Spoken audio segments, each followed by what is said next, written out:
Subota, 6. septembar 2008. godine. Kao što već vidite u pozadini, nalazimo se na otvorenom bazenu u Lazarevcu.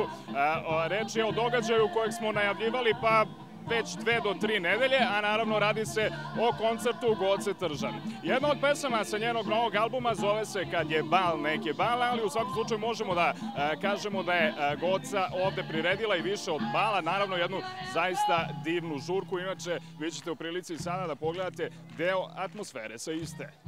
Sad ću da vam pokažem kako izgleda kad gubite kile. Malo guza levo, guza desno. Može, pazi sad. Ajmo.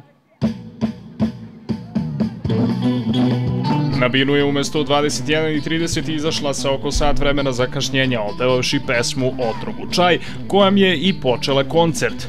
Bio je to loš početak.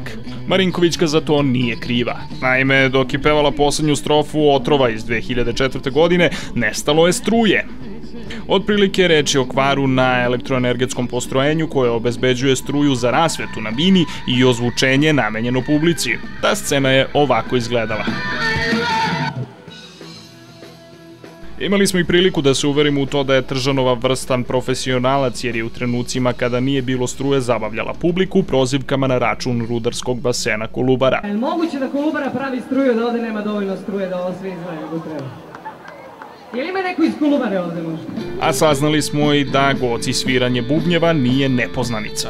Htela je ispričati vic, ali se na vreme zaustavila jer se setila da u publici ima mnogo osnovaca, ali i predškolaca, a masni vicevi njima nisu namenjeni. Pored svojih pevala i hitove Bijelog dugmeta, Van Gogha, Riblje čorbe, inače ovakav repertoar više bi odgovarao njenoj bivšoj koleginici iz grupe TAP 011 Ivani Pavlović, no dobro. Podsjetila nas je i na neke pesme benda u kom se afirmisala, a dok je publika sa njom gromoglasno izgovarala reči pesme Televizor, pevačica je u jednom trenutku počela ispuštati neartikulisane zvuke i krike, odražavajući tako glas Jelene Karleuše, koja se prošle nedelje porodila i dobila ćerku.